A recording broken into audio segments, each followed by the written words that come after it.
for Coach Clifford goes to Josh Robbins, the Athletic. Yeah, good morning, Cliff. Good morning, Josh. Yeah, thank you. Did you continue to do 5-on-5 today? And which players who are able to practice are not doing 5-on-5? We did 5-on-5 a lot today, and everybody participated. So, no, it was good. It was, we got up and down the floor a lot. We did some that's more controlled where, we stop it more, and then we try to play segments of time where we just play up and down the floor. And again, I mean, we need to do that as much as we can during this stretch, just so guys can get their rhythm back. Does that include Jonathan Isaac? He was limited in how much, but he did play some 5-on-5. John Denton, OrlandoMagic.com. Cliff, you've said with the position you're in, the 8 games are, there's no easing into this. How much does that sense of urgency kind of help you that, you've got to be ready from the start because these 8 games are so important to you? Oh, no question. I mean, it's that I think that's what for everybody, teams are different. Like to me, there are teams here because there's no home court advantage in the playoffs where, those 8 games to a certain degree can almost be part of an extended training camp. But then for the teams like us who are playing still to get in, I mean, they're the most important 8 games of the year. So we have to get as organized as we can, as in rhythm as we can. And, that's all you can do. I mean, it's definitely, it's a different type of challenge, and it's going to be hard to know where we're at, I think, until we actually start playing. Cliff, are you still of the belief that you're going to have to expand your rotation, maybe play, 10, 11 guys? I think so, for sure. Jamie Say, WKMG. Steve, just wondering, is Markelle out of quarantine? Did he practice? Not yet. Yeah, okay, not so yet.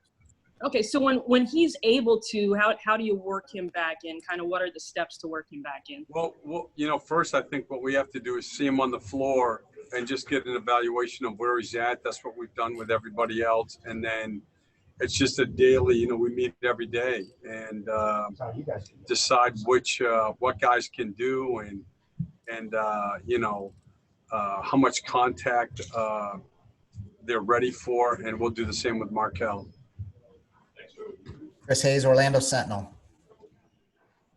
Cliff, are you concerned at all about Markelle being about a week behind with the other guys, or how do you feel about that? I just think, Chris, this whole thing to me is so different is that we've talked about this as a staff. I talked to David Tenney about it every day. This is a totally unique experience. You guys are going to see once the games start. It's going to be hard to get to a good level of play. This isn't even going to be like early season NBA play. And along that line, because of all the different factors that we're all dealing with, is to me, you have to get up every day, who can do what, and then try to have productive days with each player and as a group.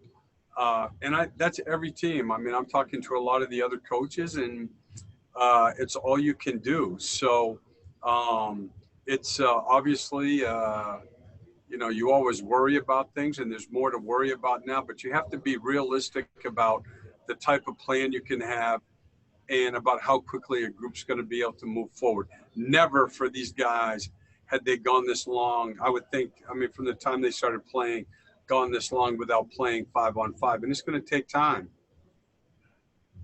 Christian Brewy, WFTV.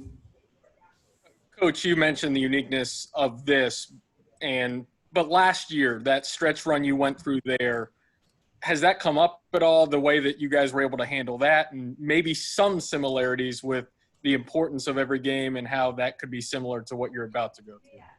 I haven't gotten into any of that. We're just talking about, like, right now, this is, it's training camp type talk. Better at transition defense. Today we did a lot of pick and roll defense. it's more day by day and make progress every day. The thing that I like about our group, especially after watching, the games from the beginning of the season to when we stopped, we had made terrific progress. And I've told them that. And it was because of the way they practice and the way they learn from the games that we played. And that's a big advantage for a team to have. So I feel that we can do that again now.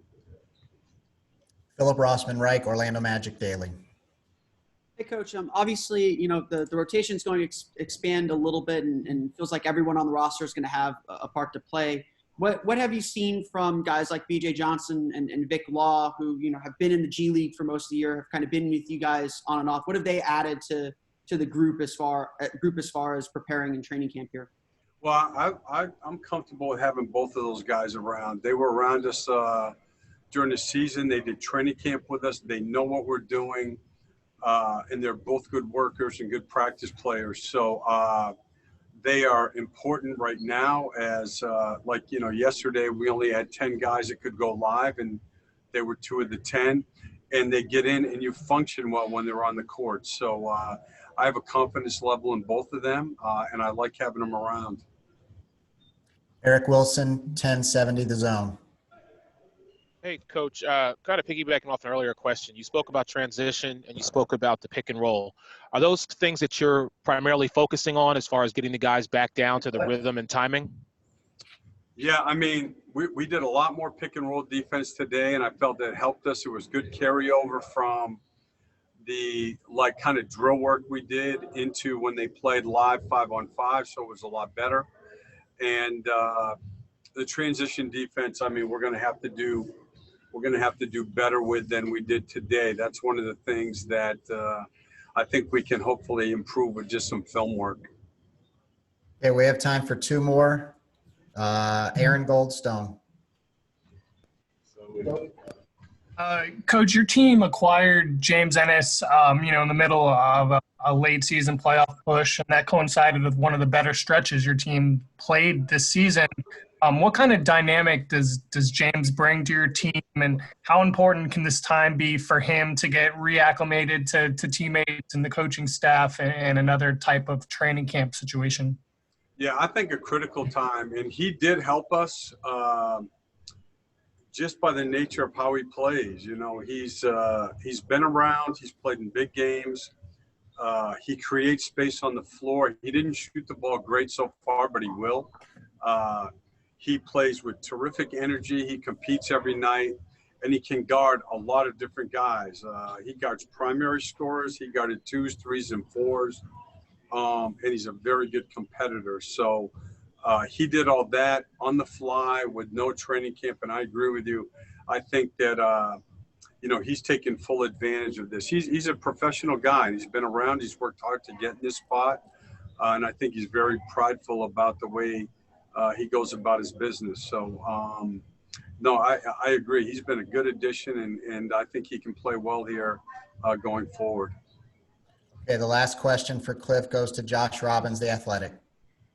Cliff, I know that J.I. was limited today, according to what you said, but how does he look when he's out there? Can you sense a significant amount of rust from him, and how's his wind? I mean, when you guys ask me that stuff, I'm not trying not to answer your question. It's, like today, we got the 12 minutes. I mean, we are at, this isn't like training camp. The first day of training camp, I've told you guys before, we were in a place, we were playing 3 quarters, all out with referees. Now, yesterday, we couldn't get to 12 minutes.